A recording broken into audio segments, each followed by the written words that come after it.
दिव्यवाणी दिव्यवाणी दिव्यवाणी दिव्यवाणी अपुरबायचे कार्यक्रम पळोवन आसच्या सर्व वीक्षकांक विनोद गंगोळेचो नमस्कार. दिव्यवाणी लाईव्ह चॅनलाद्वारे विशेष रितीची कार्यक्रमां माहिती दिवची कार्यक्रमां आमी प्रसार करून आसा आनी आमच्या ह्या वर्त्या मिसावांत मनादीक दोतोर प्रतापानंद नाईक आनी तांचो वर्तो सहकार आनी मोठो पाठिंबो आमकां दिला. देखून हे कार्यक्रम आरंभ करच्या पयलें मनादीक दोतोर प्रतापानंद नाईक हांकां आमी धन्यवाद पाठयता. फादर, ह्या अपुरबायेच्या कार्यक्रमाक परत एक पावटी दिव्यवाणी लाईव्ह चॅनलाच्या वीक्षकाच्या नांवी हांव तुमकां मोगाचो येवकार आशेता आनी मोगान म्हणटा नमस्कार. तुमकांय नमस्कार आनी देव बरें करूं. थँक्यू फादर, देव बरें करूं तुमकां. मोगाच्या न्हू, आयच्या कार्यक्रमाचो विशय जावन आसा क्रिस्तांव म्हळ्यार कोण. हांवें चिंतलें कोंकणी उलयतले सकट क्रिस्तांवच म्हूण म्हज्या भुरग्या प्रायर. पूण वाडा व्हड जावन हांव दुसऱ्या गांवांनी थंयसर पावतना एंटनी असल्या नांवाचे सबार एंटनी पावल रिचर्ड असल्या सबार नांवाचे सांगाता मेळटना हांवें तांचे लागीं कोंकणीन उलोवचें म्हूण चिंतचें, पूण तांकां कोंकणी येनासली. बट ते क्रिस्तांव जावन आसले. देखून आज क्रिस्तांव म्हळ्यार कोण ह्या विशयाचेर वर्ती जाणवाय दिवंक आमचे सवे मनादीक दोतोर प्रतापानंद नाईक आसात.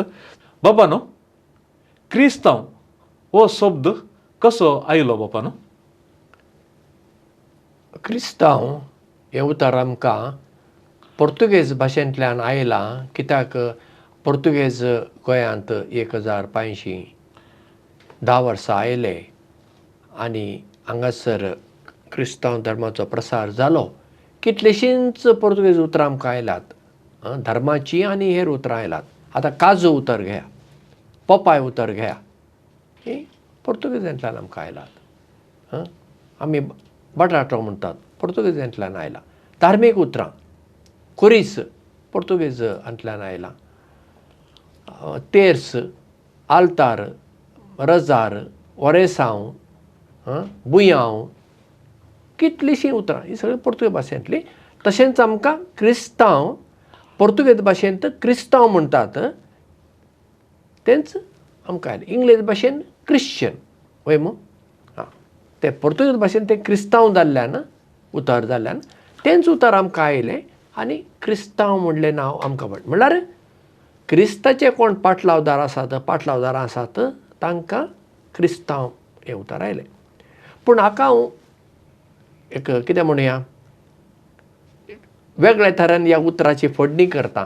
ती सायंटिफीक न्हय, पूण ताका इल्लो अर्थ आसा. क्रिस्तांव ह्या उतराचो 2 वांटे आमी करया. क्रिस्त आनी हांव. क्रिस्त हांव. म्हज्या जिवितांत पयलो क्रिस्त आसूंक जाय आनी ताका हांव मेळून क्रिस्तांव. इंग्लीश भाशेन पळया, क्रिश्चन पयले खंयचे येता क्रायस्ट, मागीर ताका IN लागता मू. क्रायस्ट थंय ना जाल्यार तूं क्रिश्चन न्हय. कन्नडा भाशेंत ख्रैस्तरू, जेजूक क्रायस्तांव म्हणटात कन्नडान, ताका रू घाला म्हळ्यार ताची पाटलावदारां क्रायस्तरू. मराठींत क्रिस्ती, तातूंत परत वांटे केल्यार क्रिस्त आनी ई म्हणून क्रिस्ती जाता. हिंदींत इसाई, जेजूक इसा म्हणटात हिंदींत, म्हळ्यार कोण इसाचो पाटलाव करतात ती इसाई. अशें क्रिस्ताचो पाटलाव करपी क्रिस्तांव जातात. अशें कितें म्हणया, म्हज्या पद्दतीन ह्या उतराची करता. तुमकां पयलें सांगलां हें सायंटिफीक अशें न्हय. सायंटिफीक म्हळ्यार पोर्तुगेज भाशेंतलें जें उतर क्रिस्तांवच उतर आमकां कोंकणींत आयलें आनी आमी तें आमकां लावन घेतलें. आनी जशें तुमी सांगला बरी ल्हान भुरगेपणार आमी अशें चिंतताले कोंकणी उलयताले क्रिस्तांव, कित्याक आमकां हेर भासो उलयताल्या क्रिस्तांव कडेन संबंद येवंक ना. आतां भारतांत कितल्यो भासो आसात आनी त्या भाशेचो लोक क्रिस्तांव धर्माचो आसा, ती क्रिस्तांवांच. हें चिंतप गोंयांत आसा आजुनी, आतां खूब उणें जालां पूण आसलें. फादर, आमी क्रिस्तांव म्हणून कळचें कशें म्हळ्यार थोडे फावटी आमी सांगचें काल म्हळ्यार आमी शर्ट पॅन्ट घाल्यार मात्र क्रिस्तांव आनी वेस्टर्न स्टायलर आसल्यार मात्र क्रिस्तांव असलें एक चिंतप ही आमच्या समाजींत हेरां मदें आसा. पूण हांवें तुमकां विचारचें, आमी क्रिस्तांव म्हणून कळचें कशें हेराक? पळय, आमकां हांगा क्रिस्तांवपण चडशे आयिल्ले पुर्तुगेजांत आयिल्ले. आतां म्हणटात केरळांत पयल्या शेंकड्यांत हांव क्रिस्तांवपण आसलें, ती गजाल खरी. गोंयांत कांय कडेन म्हळ्यार हांगा व्हडलें गोंय तुमी म्हणलें पळया, थंय जुवारी न्हंय आसा, थंय थोडीं क्रिस्तांवांचीं घरां आसलीं, कित्याक तांकां तो कुरीस मेळ्ळो आसा. तो आतां एका पिलार थंय म्युजियमान दवरलो आसा. सगळो ना, थंय कुडको आसा आनी तो कुरीस पर्शियन शैलीचो आसा. थोडीं व्यापारी कुटुंबां आयिल्लीं आनी आसतलीं, पूण अशें व्हडलें कितें क्रिस्तांव असो गांव असो नासलो. क्रिस्तांवपण हांगा गोंयांत वाडलें पुर्तुगेजांत.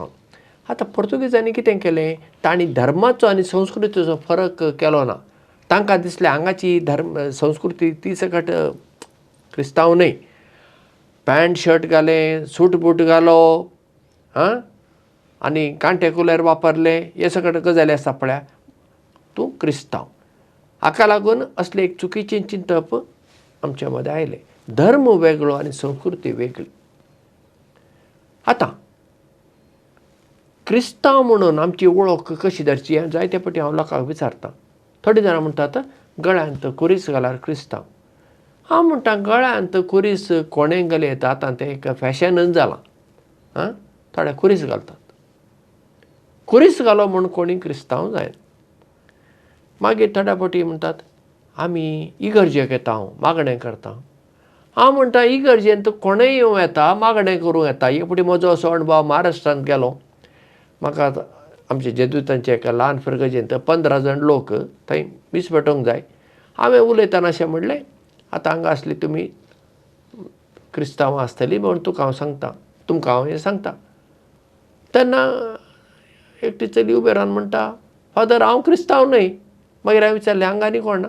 त्या 15 जाणांत 6 जाणां क्रिस्तांवच न्हय, पूण तीं कॉलेजीक वतात, आपल्या इश्टींनी सांगता तीं मिसाक येतात आनी मिसांत वांटो घेतात, गायना म्हणटा सकट करतात. पळय आतां इगर्जेंत कोण आयली म्हणून कोण क्रिस्तांव जायना. इगर्जेक गेली म्हणून, इगर्ज देवाचें घर. आमच्या न्हेसना वयल्यानी न्हय, तूं तुजे संस्कृती प्रमाणे, गांवचे रिती प्रमाणे तूं नेसण न्हेस. आतां आमची म्हालगडी आदली पळया, ते पुडवे न्हेसताले दादले मनीस, बालमरच्या कापडां न्हेसतालीं, किरगी बाजू आसली चलयांक. मागीर काजाराक आनी कुतांव, लांब असो कोट, माथ्याक एक उर्माल, अशें गांवचें न्हेसण आसलें. पूण न्हेसणाक लागून कोण क्रिस्तांव जायना. जेवणा खाणाक लागून जायना. आतां दिसता क्रिस्तांव म्हळ्यार दुकरा मांस खाताले. दुकरा मांस खायनात लोक. कितलो लोक आसा बेळगांव वाठारांत गेल्यार बीफ खायनात, दुकरा मांस ना. म्हणटच खाणा जेवणा वयल्यांनी आमी क्रिस्तांव म्हूण कोणें वळख धरूंक जायना. तर आमची वळख कशी धरची? हांव म्हणटा आमचे जिणेंत ह्या चालींतल्यान. आनी हें बरे तरेन सांगचें जाल्यार आमच्या हांगा गोंयांत इगर्जेंत आमी एक गायन गायता. जेजू भाशेन आसचें हांवें उलयतना वावुरतना, जेजू भाशेन जावचें हांवें हीच म्हजी प्रार्थना. जेजू भाशेन जावचें हांवें खिणान खिणा दिसान दिसा, कांतिवंत मूर्त ताची म्हज्या मनार चितरतना. जेजू भाशेन आसचें हांवें उलयतना वावुरतना, जेजू भाशेन जावचें हांवें हीच म्हजी प्रार्थना. आनी ताका जायते वेर्स आसात. जायते फावटी हांव लोकांक इगर्जेंतच विचारतां, हें गायन कोणें बरयलें? हें एका पाद्रीन बरयलें, माद्रीन बरयलें, बिसायबान बरयलें, हें एका कथोलिकान बरयलें? ना, हें बरयलें गोंयचो फामाद कवी आनी म्हजो इश्ट दोतोर मनोहर सरदेसाय. एक हिंदू मनीस ताणें बरयलें. पळयात त्या मागण्यान तो क्रिस्तांव म्हणजे कोण तें आमकां अर्था बरें सांगता. जेजू भाशेन जावचें हांवें तो म्हणना, जेजू भाशेन जावचें तुमी म्हणना. जेजू ताका नमुनो, आदर्श, मॉडेल. जेजू भाशेन जावचें हांवें केन्ना? उलयतना वा उरतना. म्हणजे म्हजी उतरां आनी म्हज्यो करण्यो ताच्यो आसूंक जाय. जेजू भाशेन जावचें हांवें हीच म्हजी प्रार्थना. जेजू कडेन हांव म्हाका तें दी, म्हाका हें दी, म्हजे दुवेक सैरीक दी, म्हाका एक काम दी, म्हाका एक घर दी, हें मागना. तुजे भाशेन हांव जावं दी म्हूण मागतां. आनी जेजू भाशेन तो म्हणटा जावचें केदा दिसान दिसा, हर एका दिसा, खिणान खिणा. खीण म्हणजे क्षण. Every moment. जेन्ना म्हजी उतरां, पयलें सुद्दां म्हजी चिंतनां जेजूची, म्हजी उतरां जेजूची, म्हज्यो करण्यो जेजूच्यो जातात, तेन्ना हांव क्रिस्तांव जातां आनी तांतल्यान लोकांक हांव क्रिस्तांव म्हणून वळख कळटा. म्हजी एक कविता आसा, बटवी म्हणटा, जेजूचे शीस जर जेजू भाशेन चलते, पावला पावलाक म्हळ्यार मेटा मेटाक आमकां क्रिस्तूच भेटते. मेटा मेटाक आमकां. आज आमच्या वाड्यार गेल्यार आमकां कोण मेळटा? पास्को मेळटा, पास्कीन मेळटा, कैतान मेळटा, कात्रीन मेळटा, जुजे मेळटा, जुजेफीन मेळटा, जुआंव मेळटा, जुआना मेळटा, आंतोन मेळटा, आंतोनेत मेळटा, तोमास मेळटा, तोमासीन मेळटा, बेर्नाद मेळटा, बेर्नादेत मेळटा, बेनेदिक्ट मेळटा, बेनेदिक्ता मेळटा, सक्कट. मागीर कोशेसांव, मिलाग्रीन, आशेसांव, आलिसबाय सक्कट मेळटात. पेद्रूय मेळटा, लाद्रूय मेळटा, सक्कट मेळटात. पूण क्रिस्त मेळटा वय. म्हजे थंय लोकांन क्रिस्ताक पळोवंक जाय. म्हजें जिवीत पळोवन लोकांन म्हणूंक जाय, वो मनीस, ही मनशां पळोवंक आमचे बरीं आसात, पूण ही वेगळीं. आमचें वेगळेंपण येता जेजूचे शिकवण्यांतल्यान. कसलें तें वेगळेंपण? बोगसाणें. बोगसाणें आमचो एक ट्रेडमार्क, हॉलमार्क, एक शिक्को.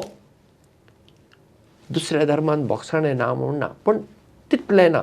क्रिस्तांव जेजू म्हणटा बोगसाणें. सेवा आमचो आनीक ट्रेडमार्क. आमी सेवा दिवची आमच्याच लोकांक न्ही. आमी जात कात धर्म पळयनासतना आमी सेवा दिता. सेवा आमचें एक प्रामाणीकपण, सत उलोवचें, हें आमचें एक आसूंक जाय.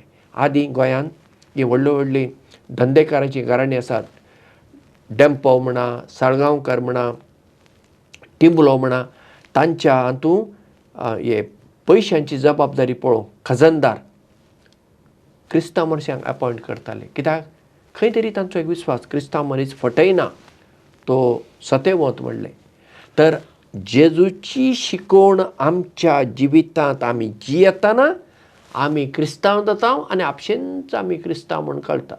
आनी एक लोकांक सांगता, आमी पातोळ्यो करता. गोंयांत आमी पातोळ्यो करच्यो ऑगस्टाच्या 15 तारखेर. हिंदू लोकांनी पातोळ्यो करच्यो नागपंचम. आतां पातोळ्यो उकडटना पळया, तो परमळ असो येता. शेजारन घरा भितर येता, तिका पातोळीचो परमळ आयलोच, ती जाणा हांगा पातोळी करता म्हण तरी म्हणटा, कितें करताय गे म्हळ्यार तिका कळीत आसा तरी ती विचारता. म्हळ्यार मागीर पातोळीचो परमळ आयलो म्हणटा मागीर पातोळी मेळटाच न्ही. त्या परमळानच कळटा आंगेर आज पातोळ्यो उकडटात. नाल्यार बरो एक पिकलो पणस आसा घरांत आनी तुमी येता तो पणस सोलूंक बसलात, कोण तुमच्या घरांत येता तांकां त्या पिकलेल्या पणसाचो परमळ आपसोच येता. तुमी सांगचीच गरज ना आमगेर आज पणस पिकला, हांव आतां पणस कापूंक बसलां, सोलूंक बसलां म्हणून सांगची गरज ना न्ही. आतां त्या पिकलेलो पणस आमी जावंक जाय की बऱ्यो रुचीक परमळाचे पातोळ्यो जावंक दी, वा कुसलो एक हुंदीर जाय. आतां घरांत एक कुसलो हुंदीर आसा जाल्यार घरा भितर येतानाच घाण कोणाक येतलीच न्ही. सांगची गरज ना. कितें तरी घाण आयला, कितें मेलां म्हूण विचारची ना तुवें. पण क्रिस्तांव म्हूण आमची वळख आमी पातोळ्यो जाता, आमी पिकलेलो पणस जाता तेन्ना जाता पळय. भोव वर्तेरेचेर 2 कुशी तुमी आतां सादर केल्यो. तुमी अशें सांगतना म्हाकाय एक उडास आयलो. महात्मा गांधीन सांगलें एक मार्मीक उतर जावन आसा. हांव क्रिस्तांक मान दिता, पूण हांव क्रिस्तांवांक मान दिना. आमच्या जिवितांत असले एक दृश्टांत महात्मा गांधीन सांगच्या उतरा विशीं तुमची एक अभिप्राय. म्हळ्यार महात्मा गांधीचो क्रिस्ताचे शिकवणे विशीं ताका कांयच आडखळ ना. कित्याक दोंगरावेले प्रसंग पळया, ती 8 भागी म्हणटात पळया, ते ताचो फेवरेट पॅसेज गांधीजीचो. पवित्र पुस्तका विशीं ताची कांय आडखळ ना. पूण क्रिस्तांव लोक ती क्रिस्ताची शिकवण जिये नासलो न्ही. तो जिये नासल्या वेळार ताका क्रिस्तांव लोक मानूंक ना. आतां आख्ख्या भारतांत आमी क्रिस्तांव लोक कितलो? 2%. सगळे धरून प्रोटेस्टंट, ऑर्थोडॉक्स आनी हे बिलिवर्सांक धरून 2.5% म्हणया, 2.5. तरी आमचो प्रभाव आसा न्ही. पूण आजून चड प्रभाव पडटा आसलो जर आमी त्या क्रिस्ताचे ते पळय दोतोर मनोहर सरदेसायन सांगलें पळया, जेजू भाशेन तेंचो उतर आसचें हांवें उलयतना तें जर आमी जियेल्लें जाल्यार आनी कितलो प्रभाव पडटा आसलो सांगची गरज ना न्ही. पातोळ्यो घरांत उकडटना कोणाक सांगची गरज ना, आपशेंच कळटा. पणसाची गजाल तुमकां सांगली तशें आमी जावंक जाय. म्हळ्यार आमच्या जिवितांतल्यान आमी क्रिस्तांव म्हूण आपशेंच कळटा, आपशेंच कळूंक जाय.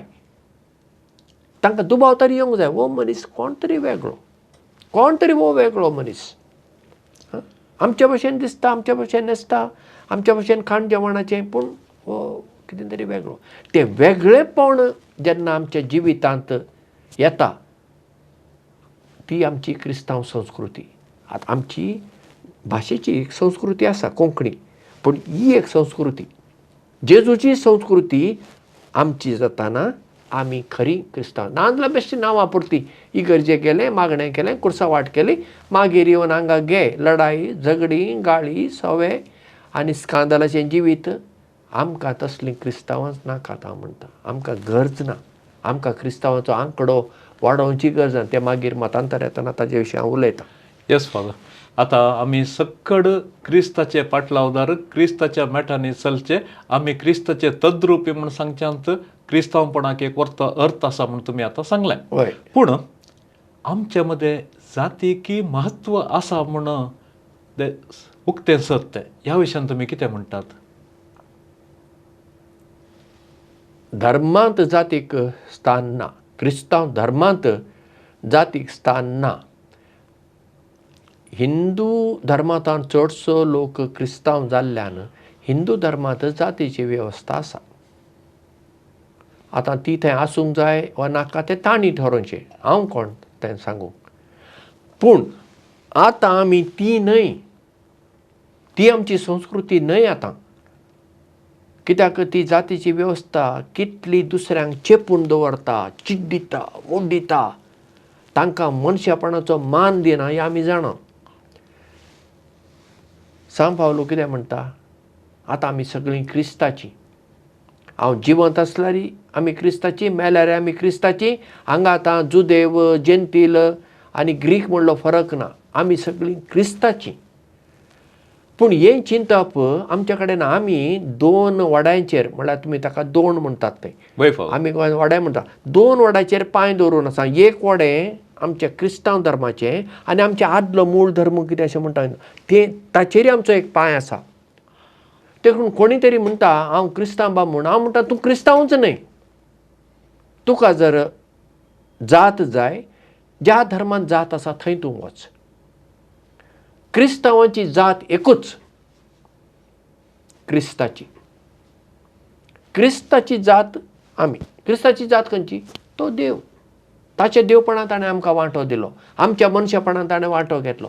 आमची जात एकूच क्रिस्ताची. आतां पळया, जुदेव लोकां मदें जात न्ही, कुळी म्हण आसली. म्हळ्यार हाचे जाकोबाचे 12 जाण पूत, रुबेन थावन जुजे पर्यंत ते 12 जाणांचे तांणी ते 12 कुळी म्हूण केले. पूण ते सगळे समान, ते एक सारकेच, एकच बापायचे भुरगे ते पूत ते. ते जाले ते कुळी म्हण आसले. पूण हे कुळी हे तशें न्ही, आमी कुळी म्हणून कर्नाटक उतर वापरता हांव, पूण मागीर हांव बामूण खंय, आनी कोण म्हणटा हांव चारोडी. वैश्य म्हणलें आमच्या कडेन ना, आनी कोण म्हणटा हांव मागीर सुधीर, आनी तो अशें. अरे कितें नाका जाले गजाली ह्यो सगळ्यो. हे कांड उडोवंकूच जाय. हांव जाणा तमिळनाडांत आनी हें चड आसा, थंय जाती प्रमाणे इगर्ज, जाती प्रमाणे सेमिस्ट्री आसात. त्या अमक्या कडेन तो जागो हांकां रिजर्वड अशें उणें जाला, पूण आसा. गोंयांत आसलें, पूण आतांय तें बऱ्योच गजाली आतां गेलात. पूण आजून खंय तरी आसा. हांव बामणाचो, देखून म्हाका बामणूच चेडो जाय, चेडूं जाय. तर म्हणटा तूं बामूण क्रिस्तांव जावंक साध्य ना. इवन दलीत क्रिस्तांव सुद्दां उतर हांव मानून घेवंक तयार ना. कित्याक म्हूण सांगल्यार, आतां दलीत म्हणलें उतर तूं चेपलेल्या लोकां खातीर वापरताय तर जाल्यार बरें, पूण दलीत क्रिस्तांव त्या चेपलेल्या लोकां खातीर वापरनात. आतां एक ब्राह्मण मुळाचो लोक, एक मनीस क्रिस्तांव जालो म्हूण चिंतया, आनी तो दुबळो, ताका आमी दलीत म्हणटा वय? ताका आमी दलीत म्हणना. तो बामणूच उरता न्ही, पूण हाका एका शुद्रा, ताका आमी कोणी सुधीर म्हणटा, त्या मुळाच्या आयिल्ल्याक आमी दलीत क्रिस्तांव म्हणटा. कित्याक नाका? दलितां हक्कां दिवंक आमचें झगडें. कित्याक आमी कित्याक दिना? आमचे जर आतां कोण एकदम चेपलेल्या वर्गाचो लोक आसा, सादो लोक आसा, तांकां आमी कितें दिवंक जाय, नीत दिवंक जाय, तें आमी दिवया न्ही. आमकां दिवंक जायना? आमी कित्याक सरकाराच्या पांयां पडूंक जाय? दलितां तांकां मेळटा, हिंदू लोकांक मेळटा, जैनांक मेळटा, हांकां जैन न्ही, बुद्धिस्टांक मेळटा, सिखांक मेळटा, आनी कोणाक मेळटा, आमकांय मेळूंक जाय म्हूण तितलें आमी कितें लाचार जाला? पयले सुवातेर आमच्या मदें आमी सगळीं एक म्हणलें चिंतप येवंक जाय. हांव हें उक्त्यान उलयतां गोंयांत आनी गेल्ल्या कडेन. आतां कुळयेचे नदरेंतल्यान जर आमी जर विचार केलो जाल्यार जेजूची कुळी, जेजूचो बापूय कोण? जेजूक बापूय ना, आवय मात्र. पूण लोकांनी चिंतलें जुजे जेजूचो बापूय म्हूण. जुजे जुदाच्या कुळयेंतलो आयिल्लो मनीस. पूण धंद्यान कितें? सुतार. सुतार म्हळ्यार जातीचे वेवस्थेन उलयतना सुधीर. सुतार तो लांकडाचें काम करपी मेस्त. तर देव एका सुताराच्या घरांत जल्मता, ल्हान जाता. जेजून जल्म घेवंक जाय आसलो खंय? एका रायाच्या घराण्यांत न्ही, क्रिस्त मनशाच्या घराण्यांत ताणें जल्म घेवंक जाय आसलो. एका शिकपी मनशाच्या घराण्यांत जल्म घेवंक जाय आसलो.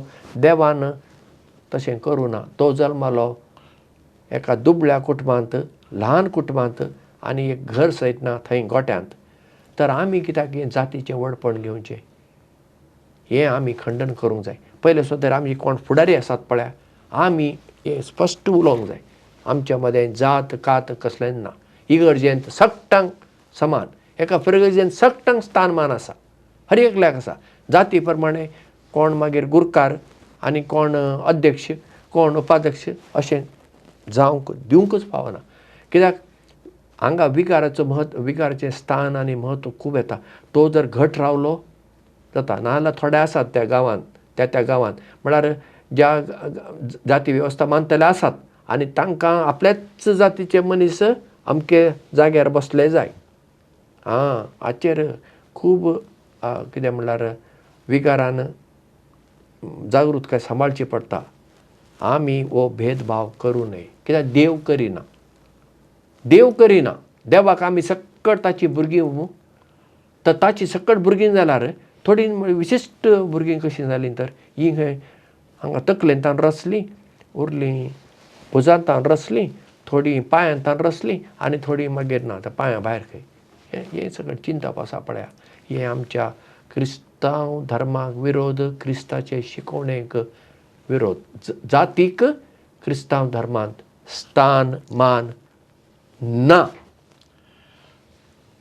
वय फादर, तुम्ही आता भोव अपुरबायेन ह्या विशयांत आमकां एक माहिती दिली. आतां आमी क्रिस्तांवामध्ये आतां पळोवचें जाल्यार आमी कथोलीक आसा, ऑर्थोडॉक्स आसा, प्रोटेस्टंट आसा आनी अशे विविध पंगडाचे लोकय आसात. हे अशे वांटे फांटे कशे प्रारंभ जाले?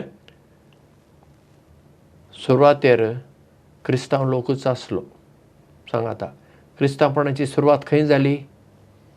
पालेस्तिनांत वय मू जाली. जेजूचे 12 आपोस्तल पेद्रू ताका चड जबाबदारी दिल्ल्यान पेद्रूक एक विशिश्ट स्थान आसलें. पेद्रू मागीर गेलो रोमान, म्हणजे पालेस्तिना परस रोमांक चड म्हत्व आयलें. कित्याक आतां पेद्रू आसा थंय, ताणें वावर केल्लो थंय. जेजूचे आपोस्तल दुसऱ्या कडेन गेले, क्रिस्तांवपण विस्तारलें. पूण पेद्रूक एक विशिश्ट स्थान तांणी दिलें. 11व्या शेंकड्यांत 1034 वर्सां दिसता उदेंती वाठारांत ग्रीक्स आनी इजिप्त त्या वाठारांत थोडे क्रिस्तांव म्हणूंक लागले ही थोडी शिकवण. कित्याक इगर मातेची शिकवण एकच नासली, ती तातूंत खूब वाडावळ जायत आयला. हें थोडें सारकें ना, आमचें येलें वेगळें. आनी तांकां मेन म्हणल्यार पेद्रूचोच पाटलावदार आसा पळय, ताका आमी पापसाहेब म्हणटा, ताकाच कित्याक तितलो अधिकार, दुसऱ्यांक कित्याक ना, दुसरे बिस्प आसात तांकां कित्याक ना, असलें चिंतप आयलें. देखून ते कुशीन गेले आनी तांणी आपणाक ऑर्थोडॉक्स म्हणलें. म्हणल्यार आमी आमच्या आदल्यान सांबाळटा आनी हे कितें कितें इल्लो बदल करीत आसात, देखून आमी ते मानून घेना म्हणून ते वेगळे जाले. पूण ऑर्थोडॉक्सांत साक्रामेंत आसात, सकयल 7 साक्रामेंत आसात, पवित्र साक्रामेंत दवरतात. पूण तांचें मीस चडशें आयताराचें आसता आनी फेस्ता दिसांनी मात्र आसता. हरशीं चडशें आसना. तांचे पाद्री काजारी आसूं येतात, पूण दियाकोनाची वॉर्ड मेळच्या पयलीं तुवें थरयचें. एक फावटी दियाकोन जाता मागीर काजार जावंक जायना. पूण बीस साहेबाक वेंचून काडटना ते आंकवार आसल्या पाद्री मदल्यांक बिस्प नेमतात. बिस्प तांचो आंकवारच. ओके. ऑर्थोडॉक्स आतां ग्रीक ऑर्थोडॉक्स आसात, नाजाल्यार हांगाचे आर्मेनियन ऑर्थोडॉक्स आसात, सिरियन तांचो वडील कोण? तांकां तांचो एक पात्रियार्क म्हूण आसता. म्हळ्यार सादारण बिस्प म्हणटात पळय, बिस्प इल्लेशे ताचे परस सकयलेत, पूण ताचे परस व्हडलो तेच ठरयतात वो बिस्प ह्या वो आमचो पात्रियार्क. तसो आमचो पापसाहेब. पापसाहेब एक बिस्पच न्हय, तो रोमाचो बिस्प, पूण ताका आमी पापसाहेब म्हणून आमी म्हणटा. तशेंच तांचें आसा. ते पयले वेगळे जाले. कोणा थावन? हे इगर्ज माते थावन. मागीर 16व्या शेंकड्यांत आयलो तो मार्टीन लुथर. मार्टीन लुथर पाद्री, शिकलो मनीस. त्या वेळार इगर्जेंत ज्यो गजाली घडूंक नजो आसल्यो त्यो घडटाल्यो. देखीक सांत पेद्रूची बासिलिका बांदतना पयशे जाय आसले. देखून त्या वेळाच्या पापसाहेबान म्हणलें, तुवें इतले पयशे दिला तुका एक इंडुलजन्स, म्हळ्यार तुका पुलगतरीची माफी मेळटा. म्हळ्यार एका प्रकारचे धंदो जालो तो. तूं इतले पयशे दिल्यार तुका हे इंडुलजन्स, इतले पयशे दिल्यार व्हडले इंडुलजन्स, आनी इतले दिल्यार ताजे परस व्हडले इंडुलजन्स, आनी एका परस चड इंडुलजन्सां, म्हळ्यार पुलगतरींतले शिक्षेची माफी. असलें सुरू जालें. तें ताका पसंद जावना. विलासी जिवीत त्या वेळाच्या ह्या इगर्जेच्या वडिलांचें, तें ताका पसंद जालें ना. पवित्र पुस्तक लोकांक दिवंक तयार ना ती, लोकांच्या भाशेंतल्यान दिवंक तयार नात. तो उलटो जालो. म्हळ्यार मार्टीन लुथरान सांगलें सक्कट सारकें म्हणूंक जायना, पूण ताणें सांगल्यान जायतें थोडें सारकें सत आसलें. देखून तो वेगळो गेलो. एकटोच उरलो. तातूंत मदें मागीर कॅल्विनिस्ट, बॅप्टिस्ट तांचे हजार वांटे जाले. ते वटेन इंग्लंडांत कितें जालें, हेनरी, ती आतां 16व्या शेंकड्यांत हेनरी 8वो राय आसलो. कथोलीक जालें कितें, आपली घरकान्न आसतना ताका आनी एका स्त्रियेचो मोग पडलो, तिजे कडेन काजार जावंक सोदलें. इगर्जेक विचारलें इगर्जेन म्हणलें ना तूं एक फावटी काजार जालें तुज्यान दुसऱ्या फावटी जावंक जायना ती जिवंत आसतना. ताणें कितें केलें ताका तिचे कडेन काजार जावंक जाय आपणाचीच चर्च ऑफ इंग्लंड म्हूण सुरवात केली. आतां ताका एंग्लिकन चर्च म्हणटात ते वेगळे केले. आतां तांचे मदें वांटे फांटे कळ्ळें न्हय तुमी. अशें जायते गेले हे आमचे थंय कुशीन गेले. मागीर कितें जालें अमेरिकेन पेंटेकॉस्टल म्हूण एक प्रोटेस्टंट म्हणल्यार विरोध करपी म्हणलो अर्थ. आतां आमी तें उतर वापरूं नये. आतां आमी म्हणूंक जाय क्रिस्तांव पंगड वा क्रिस्तांव कितें म्हणुया जमो अशें कितें तरी एक उतर आमी कित्याक प्रोटेस्टंट उतर आतां तितलें सोबाना. म्हणल्यार आतां ते काय आमकां विरोध करनात. तांचे त्या वेळार विरोध जालो आसतलो पूण आतां ना. आसूं दी ती गजाल एक वेगळीच. हे पेंटेकॉस्टल आसा पळय तांणी तें कॅरिझमॅटीक हें सगळें हालेलुया आनी हात मारचे ताळयो मारचे हाची सुरवात जाली. थंय थावन मागीर सुरू जालें ही आतां आमी बिलिवर्स म्हणटात पळय. प्रोटेस्टंटांक परी पण वडील आसात. आतां मंगळूर शहरांत थंय बाजेल मिशन म्हणून आसा. तांकां तांचो बीस साहेब आसा. तांचे पास्टर्स म्हणटात ते आसा. तांकां ट्रेनींग आसा हें सगळें. हे बिलिवर्स म्हणल्यार कांय ना कोणेंय सुरवात करीत.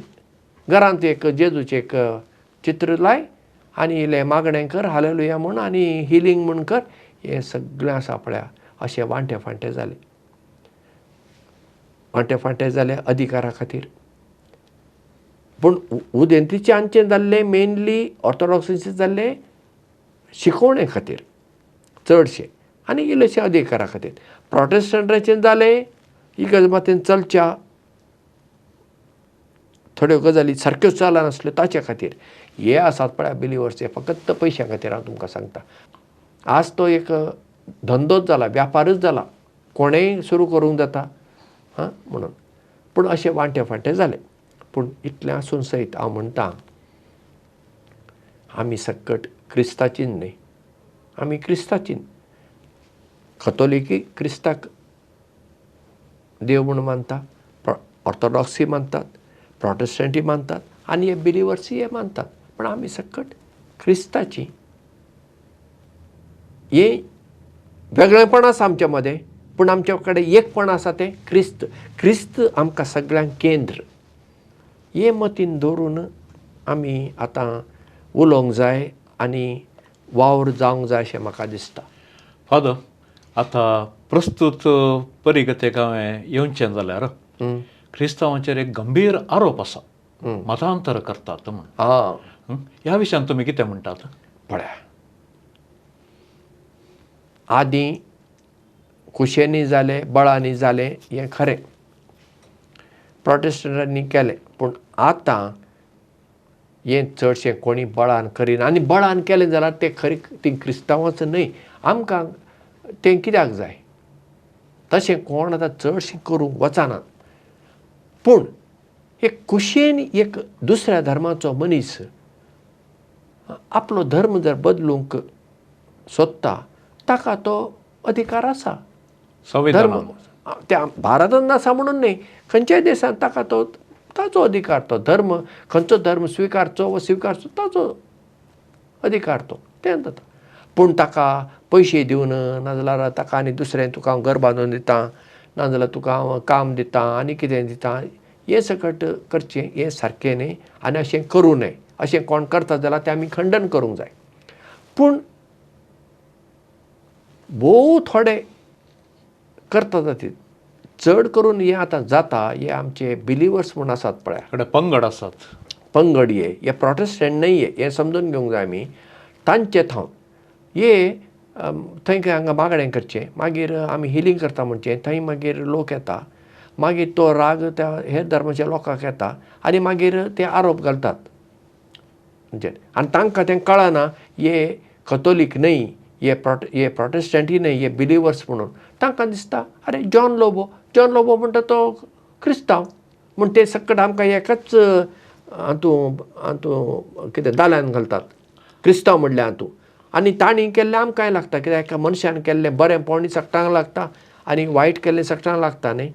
देखून ह्या बिलिवर्सांक लागून आज आमचेर मतांतराचो आरोप जाता तातूं इल्लेशेच आसत पूण चडशे न्हय.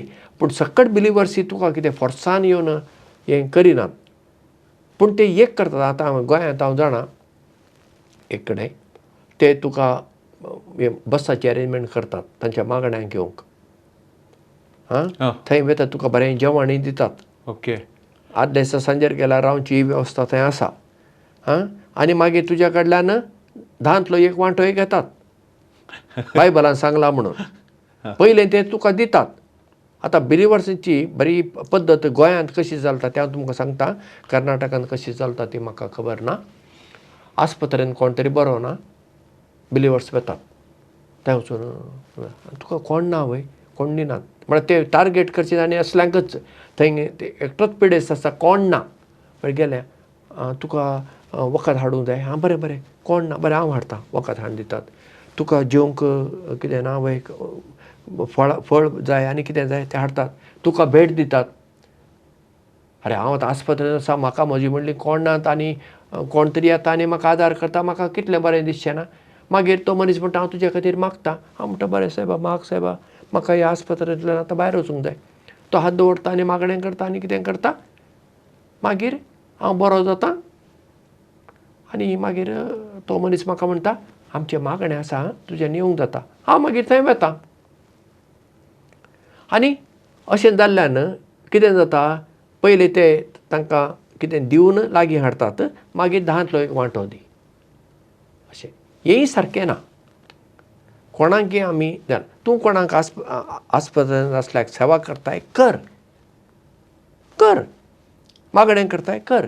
पूण ताणें फाल्यां तुज्या पंगडांत येवंक जाय म्हूण करचें जाल्यार हें सारकें. तसलें मतांतर आमकां नाका आनी गरज ना. कुशेन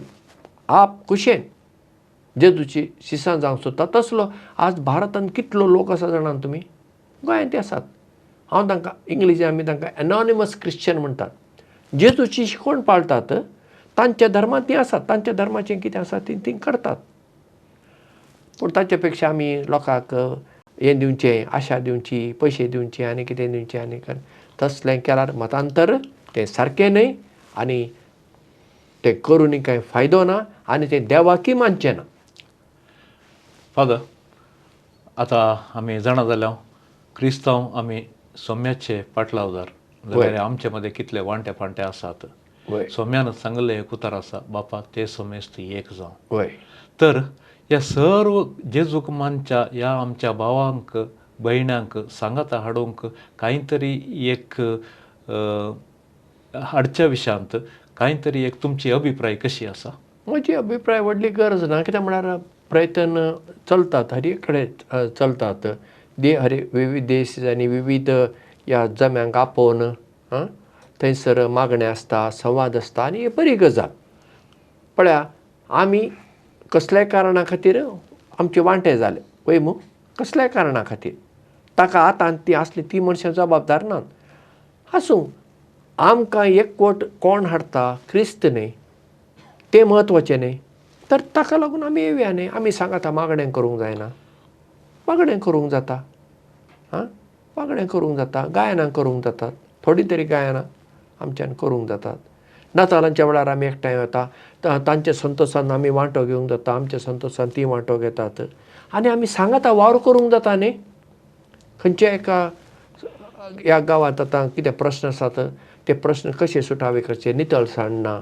हांगासर पिवोवचें उदक ना. हांगासर वीज सकत ना. तर आमी सांगाता मेळून त्या गांवांची वाडावळ अभिवृद्धी जावंक जाय वावर करूंक जायना.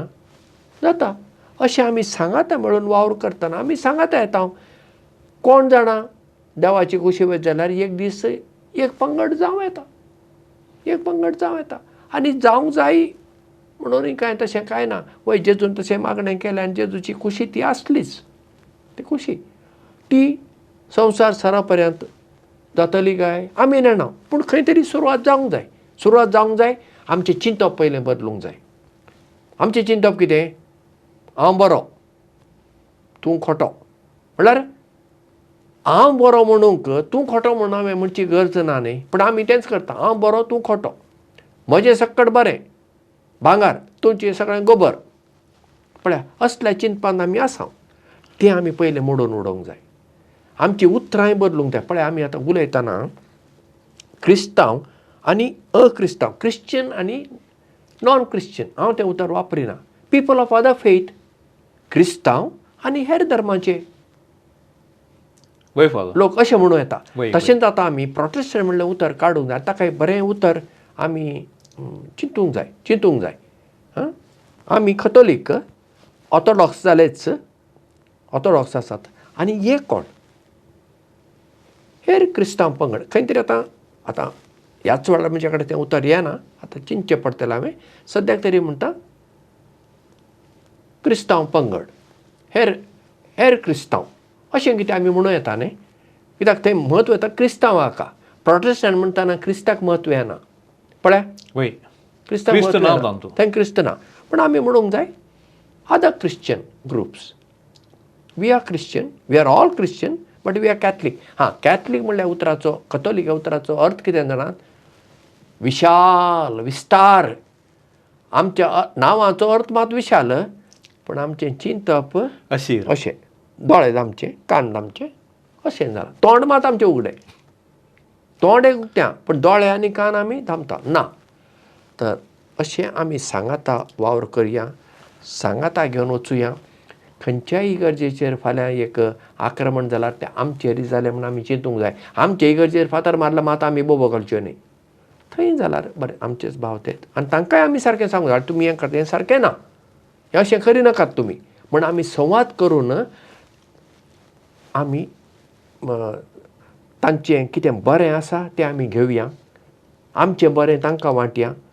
तांच्यो चुकी आमी दाखोवन दिवया आनी तांकां सांगया आमच्योय चुकी दाखोवन दिवया. देखीक पळया आनी सांगून हांव सोंपयतां. ऑर्थोडॉक्स जावं प्रोटेस्टंट जावं हे बिलीव्स ही म्हाजी दवरिना चडशी. प्रोटेस्टंट ऑर्थोडॉक्स हें दवरतात, चित्रां दवरतात, इमास दवरिनात. प्रोटेस्टंट इमास दवरनात. तांची इगर्जेन गेल्यार पळय फकत खुरीच मात्र आसा, इमाज ना त्या हाजेर. आनी खंयची इमाजी दवरिनात. खंय तरी आमी हाचेर दिवंक जाय. आमच्या इगर्जेन पळयात 1000 इमाजी भरलात. 1000 सायबिणीच्यो कितल्योश्यो पळय. अरे एक सायबिणीची एक पुरो मू. कोशेसांव सायबीण, मिलाग सायबीण, रुजार सायबीण, वेलांगडी सायबीण, लोड सायबीण, फातिमा सायबीण. अरे कितल्यो सायबिणी ह्यो. अशें जालां पळया. आनी जेजूक म्हत्व उणें जालां. म्हणटच तें आमी तांचे तान शिकूंक जाय. पवित्र पुस्तकाक चड म्हत्व ते दितात तें आमी तांचे तान शिकूंक जाय. पवित्र पुस्तक ते शिकतात आमी शिकूंक जाय. म्हणटना अशें आमी दिवचें आनी घेवचें करतना आमचो एकवट जातालो आनी फुडें देवाचे दयेन ताचे कृपेन एक पंगड जावं दी ही म्हजी आशा. देव बरें करूं फादर. क्रिस्तांव कोण म्हणल्यार एका विशेष सवालाक भोव वर्त्या सोंप्या आनी मोलादीक रितीर तुमी वर्ती एक जाणवाय बरीच जाप दिली आनी तशेंच सर्व आमच्या विक्षकांक ह्या विशयांत तुमी जायती माहिती दिली आनी नीज अर्थ कितें म्हूण कळोवचें एक प्रयत्न केलें. ह्या देखून हांव तुमकां दिव्यवाणी लायव्ह चॅनलाच्या नांवी देव बरें करूं म्हणटा आनी तशेंच तुमच्या मिसावांत बरें मागता आनी तशेंच हो तुमचो निश्पक्षपात रितीचो स्वताचो वावर निरंतर मुंदरून वचून दी म्हूण हांव सम्या लागीं मागता. मोगाच्या विक्षकांनो, भोव अपुरबायेच्या ह्या कार्यक्रमांत येदोळ पर्यंत तुमी तुमचो मोलादीक सांगात आमकां दिलो. क्रिस्तांव कोण भोव वर्त्या रितीर आमचे संगी वांटून घेतले मानादीक दोतोर प्रताप आनंद नाईक आनी हांकांय आमी देव बरें करूं म्हणया. आनी तशेंच हे कार्यक्रम तुमी हेरां संगी वांटून घेया. आमच्या चॅनलाक तुमी सबस्क्रायब करा, एक लायक दिया आनी आमचे मुखले कार्यक्रम आरंभ जाता पर्यंत आमचो मुखलो अंकडो सुरवात जाता पर्यंत आमचो आनी तुमचो मोग अशेंच आसूं दी. देव बरें करूं.